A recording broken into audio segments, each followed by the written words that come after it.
శ్రీ విష్ణు రూపాయ నమశివాయ. ఇంటింటా సందు సందున ఊరూరా దేశమంతా చక్కగా వినాయకుడు పూజ చేసుకుంటారు. మంచి మంచి ప్రతిమలు తీసుకొచ్చి పెడుతూ ఉంటారు, అంతే కదా. ఇక్కడ ఒక ముఖ్యమైన విషయం చెప్పాలి. ఏమిటంటే మట్టి విగ్రహాలు మాత్రమే ఉపయోగించండి, అంతేకాని ప్లాస్టర్ ఆఫ్ ప్యారిస్తో చేసినవి కానీ ఇంకా వేరే ధాతువులతో చేసినవి కానీ అలాంటివి కాకుండా మట్టి విగ్రహాలు మాత్రమే ఉపయోగించండి. ఎందుకంటే మన పర్యావరణాన్ని, మన ప్రకృతిని మనమే కాపాడుకోవాలి. అది ముఖ్యమైన కారణం. అదొక్కటే కాదు, పౌరాణికంగా ఆధ్యాత్మికంగా కూడా దానికి కొన్ని కారణాలు ఉన్నాయి. మనం మామూలుగా గజముఖ గణపతి కథ వింటాం కదా. అంటే పరమేశ్వరుడు వచ్చి గణపతితో యుద్ధం చేయడం, ఆ తర్వాత ఆ శిరస్సు బదులు తీసుకొచ్చి ఏనుగు శిరస్సు పెట్టడం, ఈ కథ మనందరికీ ప్రఖ్యాతమైంది, తెలుసు కదా. దానికన్నా ముందే గణపతి శక్తి అసలు ఉంది. గణేష పురాణం అని ఒక పురాణం ఉంది. అందులో గణపతికి సంబంధించినవన్నీ విచిత్రమైన గాథలన్నీ ఎన్నో ఉంటాయి.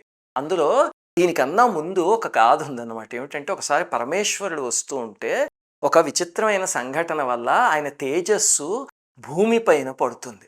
వెంటనే పరమేశ్వరుడు ఏం చేస్తాడంటే ఆ పడిన ప్రదేశంలో మట్టిని తీసి ఒక ముద్దలా చేసి తీసుకువచ్చి ఆ ముద్దతో ఒక బాబు బొమ్మ తయారు చేసి పార్వతీదేవికి ఇస్తాడు.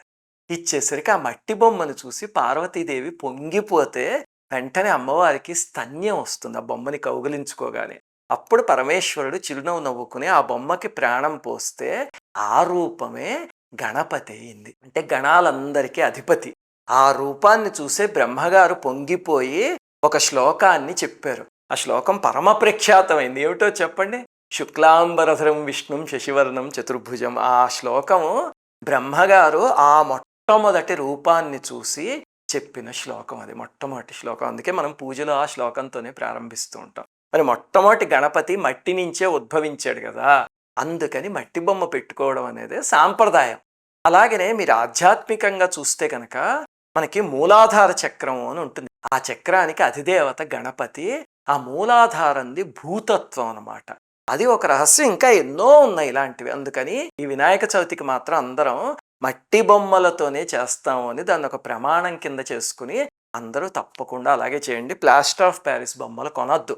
మనం కొండం మానేస్తే వాళ్ళు కూడా చేయడం మానేసి మట్టి బొమ్మలే తయారు చేస్తారు. శ్రీమాత్రే నమః.